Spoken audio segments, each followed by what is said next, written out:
Good morning students. आज आपण chemical kinetic या चॅप्टरच्या अंतर्गत प्रॉब्लेम पाहणार आहोत जो रिॲक्शन इंटरमिडिएट रेट लॉ यावर अवलंबून आहे. आता आपल्याला जो दिलेला प्रॉब्लेम आहे तो reactions occurs in following steps. Reaction काय होते अशा फॉलोइंग स्टेपमध्ये ऑकर होते. ठीक आहे. मग कोणकोणत्या स्टेप आहेत? NO2 गॅसेस स्टेटमध्ये प्लस F2 गॅसेस स्टेटमध्ये गिव्स NO2F प्लस F.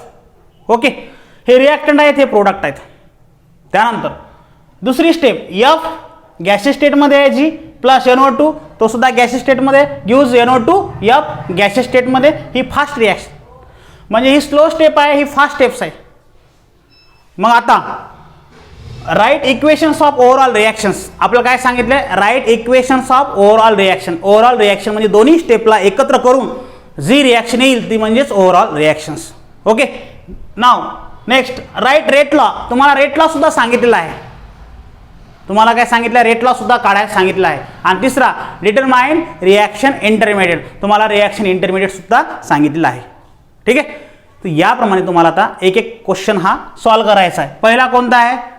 पहिला आहे write equation of overall reaction. तर ओव्हरऑल रिॲक्शनचं इक्वेशन लिहित असताना काय करायचं पहा. फर्स्ट आणि सेकंड स्टेपला काय करायचं? ॲड करायचं. ठीक आहे. मग आता काय करायचं पहा. कंबाईन. आता आपला पहिला सॉल्व करायचं. Combine step first and step second. Step first आणि स्टेप सेकंडला कंबाईन करायचं. मग काय आहे पहा. NO2 हा गॅसेस स्टेटमध्ये आहे प्लस F2 हा सुद्धा गॅसेस स्टेटमध्ये आहे. आणि इकडे काय आहे? NO2F हा गॅसेस स्टेटमध्ये आहे. आणि इकडे काय आहे? हा F हा गॅसेस स्टेटमध्ये. ठीक आहे. ही स्लो स्टेप. दुसरी स्टेप कोणती? F गॅसेस स्टेटमध्ये प्लस NO2 गॅसेस स्टेटमध्ये आहे गिव्स NO2F हा सुद्धा गॅसेस स्टेटमध्ये. आता या दोन स्टेपला आपण काय केलं? कंबाईन. कंबाईन करणं म्हणजेच काय? दोघांचं ॲड करणं, समेशन करणं. ठीक आहे. दोघाला समेशन करणं, ॲड करणं अशा प्रकारचा पार्ट. मग आता पहा याच्यामध्ये मला सांगा सारख्या टर्म रिॲक्टंट दोघाला कंबाईन करणं म्हणजे रिॲक्टंट आणि प्रोडक्टमध्ये सारख्या टर्म असणं आवश्यक. त्यामध्ये पहा NO2 इकडे आहे. NO2 या साईडला NO2 आहे का? प्रोडक्टला नाही. म्हणजे NO2 इथं कॅन्सल होईल का? होणार नाही. इकडे NO2 आहे, इकडे NO2 आहे, पण दोघं सुद्धा कशामध्ये? रिॲक्टंटमध्ये, म्हणून हे कॅन्सल होत नसतात. इकडे NO2F आहे, NO2F आहे, हा रिॲक्टंटमध्ये आहे, सॉरी प्रोडक्टमध्ये आहे, हे पण कॅन्सल होणार नाहीत. म्हणजे रिॲक्टंटमध्ये रिॲक्टंट कॅन्सल होत नसतो, प्रोडक्टमधला प्रोडक्टमध्ये कॅन्सल होत नसतो. हा जर NO2 इकडे असता, इकडे NO2 आहे, इकडे NO2F आहे, त्यामुळे कॅन्सल होणार नाहीत. पण इकडे एक गोष्ट पहा, F इकडे आहे आणि F इकडे आहे, म्हणजे रिॲक्टंटमध्ये आहे F आणि एका कंबाईन करणाऱ्या इक्वेशनमध्ये तो प्रोडक्टमध्ये. मग अशी टर्म कॅन्सल होत असते. एक जर रिॲक्टंटमध्ये असेल, दुसरा प्रोडक्टमध्ये असेल तर तो कॅन्सल होत असतो. आणि दोन्ही रिॲक्टंटमध्ये असतील ते कॅन्सल होत नाही. दोन्ही प्रोडक्टमध्ये असतील ते कॅन्सल होत नाही. कोण? दोन्ही सेम पेशीस. जर दोन सेम पेशीस रिॲक्टंटमध्ये असतील दोन इक्वेशनच्या दोन स्टेपच्या तर कॅन्सल होत नाहीत. जर दोन स्पेशीस प्रोडक्टमध्ये असतील सेम ते सुद्धा कॅन्सल होत नाही. पण जर एखादा स्पेशीस दोन स्टेपमधला एका स्टेप रिॲक्टंटमध्ये आहे आणि एक दुसरा प्रोडक्टमध्ये आहे सेम स्पेशीस तर तो कॅन्सल होत असतो. जसं आपण इथे आता हा F कॅन्सल केला आहे. आता काय राहिलं मग? NO2 याला कंबाईन करा म्हणजे किती झाले? NO2 अगोदर काय इथलचा F2 घेऊ. कोण्या स्टेटमध्ये आहे? गॅसेस. मग हा NO2 म्हणजे काय झाले? Twice NO2. ओके. कोण्या स्टेटमध्ये? गॅसेस. Reaction arrow. मग आता इकडे काय राहिला? NO2F किती झाले? NO2F 2 ट्वाईस NO2F हा कोण्या स्टेटमध्ये? गॅसेस स्टेटमध्ये. म्हणजे ही काय झाली? Overall reaction. कशाची? Write equation of overall reaction या दोन स्टेपवरून. ठीक आहे. या दोन स्टेपवरून आपण ओव्हरऑल रिॲक्शन काढलेली आहे. जो स्पेसिस कॅन्सल होतो तो कॅन्सल केला आहे आणि जो समोर कॅरी करतो तो कॅरी केला आहे. म्हणजे पहिलं इक्वेशन इथं झालेलं आहे ओव्हरऑल स्टेप्स. ठीक आहे. मग आपण इथं लिहू शकतो ओव्हरऑल रिॲक्शन्स. ही ओव्हरऑल रिॲक्शन. आता B ए झाला इक्वेशन ऑफ ओव्हरऑल रिॲक्शन झाला. आता write rate law. Rate law काय आहे? तर रेट लॉ. रेट लॉ कशावर डिपेंड असतो? तो असतो स्लो स्टेपवर का फास्ट स्टेपवर? तो असतो रेट लॉ डिपेंड कशावर असतो? स्लो स्टेपवर. म्हणजे स्लो स्टेपवर रेट लॉ डिपेंड असतो. तुम्हाला माहिती आहे रेट लॉ म्हणजेच काय? It is rate law is directly proportional to the concentration of reactant. म्हणजे जे रिॲक्टंट असतो स्लो स्टेपच्या रिॲक्टंटवर. स्लो स्टेप कोणते आहेत? ही आहे. याचं रिॲक्टंट कोणतं आहे? NO2 आणि F2. ठीक, मग लिहा रेट लॉच्या नुसार काय होणार?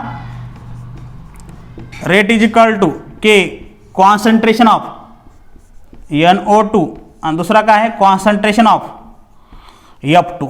अशा प्रकारे हा रेट लॉ इथे पूर्ण झाला. कस? तो बी सेक्शन, बी पार्टचा, म्हणजे बी क्वेश्चन जो विचारला तो. आता सी तिसरा क्वेश्चन काय विचारलाय? Identify the reaction intermediate. Reaction intermediate म्हणजे असा इंटरमिडिएट जो पहिल्या स्टेपमध्ये प्रोड्यूस होतो, फॉर्म होतो आणि दुसऱ्या स्टेपमध्ये कंझ्युम होतो. म्हणजे पहिल्या स्टेपमध्ये आहे तो, पण दुसऱ्या स्टेपमध्ये तो कंझ्युम झालेला आहे. कशावरून कळतोय हा? मला सांगा. इथं 2 स्टेप लिहिल्या, इथं काय झाला? फॉर्म झाला आणि इथे कंझ्युम झाला. कंझ्युम झाला म्हणजे कॅन्सल झाला. दोन्हीकडे काय झालं? एफ. इथं ओव्हरऑल स्टेपमध्ये एफ दिसतो का पुन्हा? म्हणजे आपण ओव्हरऑल जे रिॲक्शन लिहिली याच्यामध्ये एफ नाही. कॅन्सल झालेला स्पेसिस कोणता आहे? एफ. म्हणजे एफ इथं कॅन्सल झाला. त्यांनी कोणता रोल ॲक्ट केला? इंटरमिडिएटचा. मग लिहा इथे F is intermediate. F is intermediate in this reactions. F is intermediate in this reactions. तर अशा प्रकारे तिन्ही क्वेश्चन आपण सब क्वेश्चन सॉल्व केले ABC, ज्यामध्ये आपल्याला ओव्हरऑल रिॲक्शन विचारली होती ती आपण लिहिली. दुसऱ्या स्टेपमध्ये दुसरा क्वेश्चन होता B, त्यामध्ये आपल्याला त्याने रेट विचारला होता तो पण लिहिला. Rate is equal to K concentration of NO2 आणि कॉन्सन्ट्रेशन ऑफ F2. ओके. आणि सी तो म्हणजे विचारला होता रिॲक्शन इंटरमिडिएट, तो लिहिला आपण. तो रिॲक्शन इंटरमिडिएट कोणता आहे? F. ओके. Now next. आता आपल्याला काय करायचं आहे? नेक्स्टमध्ये हा प्रॉब्लेम झाला, आपण प्रॉब्लेम सॉल्व केला आणि प्रॉब्लेम सॉल्व केल्यानंतर आपल्याला जे विचारलेलं आहे त्यामध्ये त्याची ऑर्डर आणि मॉलिक्युलॅरिटी दोघातला आपल्याला डिफरन्स पाहायचा आहे. ठीक आहे. ऑर्डर आणि मॉलिक्युलॅरिटीचा दोघातला डिफरन्स पहा. आता क्वेश्चन टाईप लिहू किंवा असं लिहू, difference between order and molecularity. Difference between order and molecularity. Difference between order and molecularity. ठीक आहे.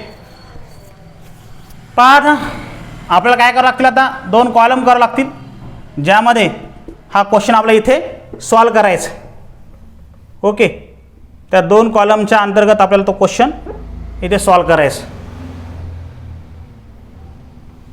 इकडे काय आहे मग? ऑर्डर. इकडे काय लिहायचं? मॉलिक्युलॅरिटी. ठीक आहे. आता यातला एक डिफरन्स, यातला दुसरा डिफरन्स. आता ऑर्डर आणि मॉलिक्युलॅरिटीमध्ये काय करायचं? तुम्हाला डिफरन्स लिहायचा आहे. तर ऑर्डरची डेफिनेशन काय आहे? ऑर्डरची definition exponent to which concentration term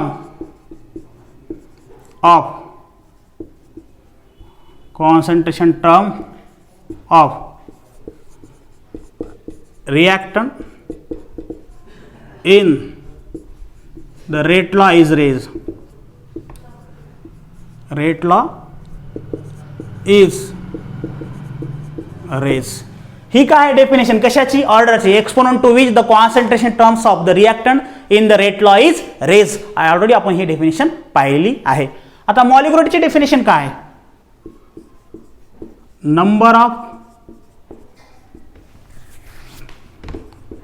reactant molecules participate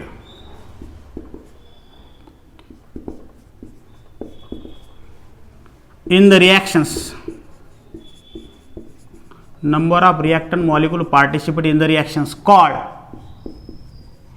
molecularity,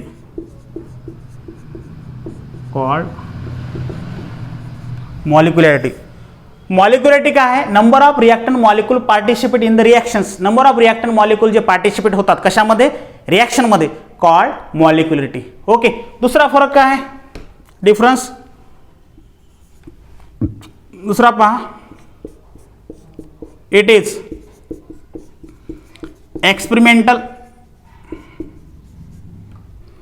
property. ठीक आहे. याचा दुसरा फरक, इट इज theoretical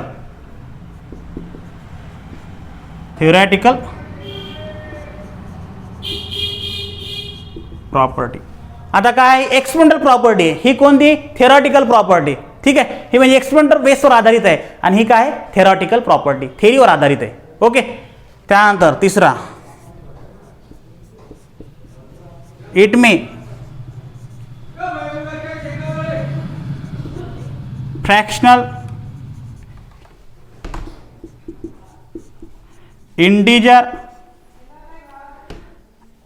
और झिरो. म्हणजे ही काय असू शकते? फ्रॅक्शनल असू शकते, इंटीजर असू शकते. फ्रॅक्शनल म्हणजे 1/2, 3/2, 3/2, 2.5, 3.5 अशी असू शकते. इंटीजर म्हणजे 1 2 3 4 5 6 7 अशी पण असू शकते. कोण? ऑर्डर. आणि ऑर्डर झिरो पण असू शकते, म्हणजे ऑर्डर फ्रॅक्शन असू शकते, ऑर्डर इंटीजर असू शकतो, ऑर्डर झिरो असू शकतो. पण मॉलिक्युलॅरिटी मध्ये काय पहा, it is only in integers. हा फक्त कशामध्ये राहील? इंटीजर फॉर्म मध्ये राहील. It is only in integers and cannot fractional or zero. म्हणजे इंटीजर मध्येच राहील मॉलिक्युलॅरिटी, म्हणजे 1 2 3 4 5 6 अशा प्रकारची मॉलिक्युलॅरिटी राहणार. ऑर्डर मात्र झिरो राहू शकते, फ्रॅक्शनल राहू शकते, इंटीजर राहू शकते. ओके. तर अशा प्रकारचा हा आपण डिफरन्स पाहिला कशामधला? ऑर्डर आणि मॉलिक्युलॅरिटी मधला. ओके. थँक्यू.